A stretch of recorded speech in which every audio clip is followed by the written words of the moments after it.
Hey everyone, welcome back to the channel. This is Aryan Malik and this is Study With Me series. Today is day 10. We'll be continuing the treatment options for arrhythmias and today we'll be talking about the treatment for VFib. So it's pretty simple. You defib. So you use a defibrillator and you just shock them. That helps with the treatment for ventricular fibrillation. Treatment for asystole, it's we give them epinephrine first and then atropine. So the way to remember them is you just write out the word asystole, which is ASYSTOLE. Now I want you to pay particular attention to the first and the last word. The first word is A and the last word is E. So A for atropine and E for epi or epinephrine, and you just reverse them, and that is the order you give them in. Now let's talk about chest tubes. So the purpose for chest tube is to re-establish the negative pressure in the pleural space.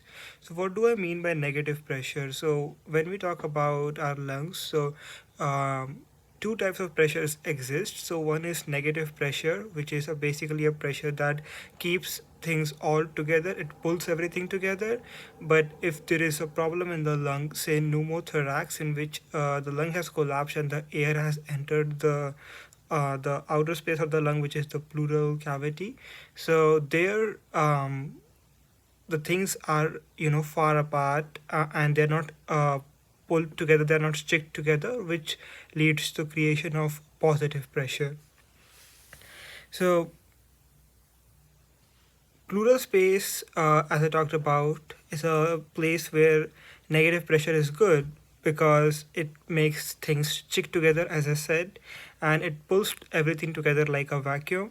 Just to reiterate myself, and why is maintaining negative pressure important? Because the lung expands, it helps in the lung expansion, the chest wall moves, and that is why it is very important for the maintaining of negative pressure so that everything stays in order.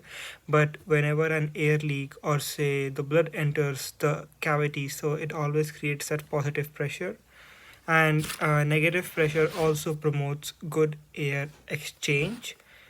And when we have a chest tube questions, we should look for the reason it was placed. So let me walk you through the mechanism of how it works. So we have our normal lung function, and on top of the lung, there's a layer which is called pleural space. This space lines the lungs, and then comes the chest wall.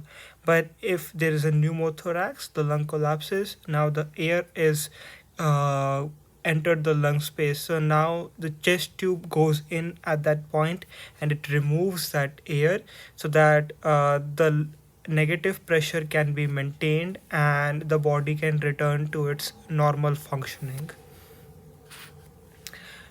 In the pneumothorax, the chest tube removes air. Air creates the positive pressure, so we need to put in the chest tube to remove it, and it re-establishes the negative pressure. In hemothorax, though, the chest tube removes blood. In here, when blood enters the space, it is causing positive pressure. And in pneumohemothorax, as the word suggests, the chest tube removes air and blood, and again, it must be removed to create negative pressure. So now let's um, talk more about this concept by applying it to a question. Say you have a patient with chest tubes and they are in for hemothorax. Which of the following would you report to the doctor? First, chest tube is not bubbling. Second, chest tube drain 800 milliliters in the first 10 hours. Third, the chest tube is not draining. Fourth, the chest tube is intermittently bubbling. If you picked the third option, you are correct. because the chest tube is not doing its primary function what it's supposed to do. So we should report it to the doctor as soon as possible. And this is a hemothorax, so the main responsibility of the chest tube is to drain blood, which it is not doing, so it's not draining. Now let's look it into another scenario. In this case, the patient here has pneumothorax, air in the cavity. We have the same options. I would repeat it to you. Chest tube is not bubbling. Chest tube drain 800 milliliters in the first 10 hours. The chest tube is not draining. The chest tube is intermittently bubbling. What would you pick in this question? So here it can be either 1 or 2. It can be chest tube is not bubbling, or chest tube drain 800 milliliters in the first 10 hours. Now why is that? First, it is not bubbling, that the chest tube is supposed to do, so it's not following its function. And the second option, that chest tube drain 800 milliliters in the first 10 hours, that's not the function of the chest tube in particular, so it's doing something it is not supposed to do.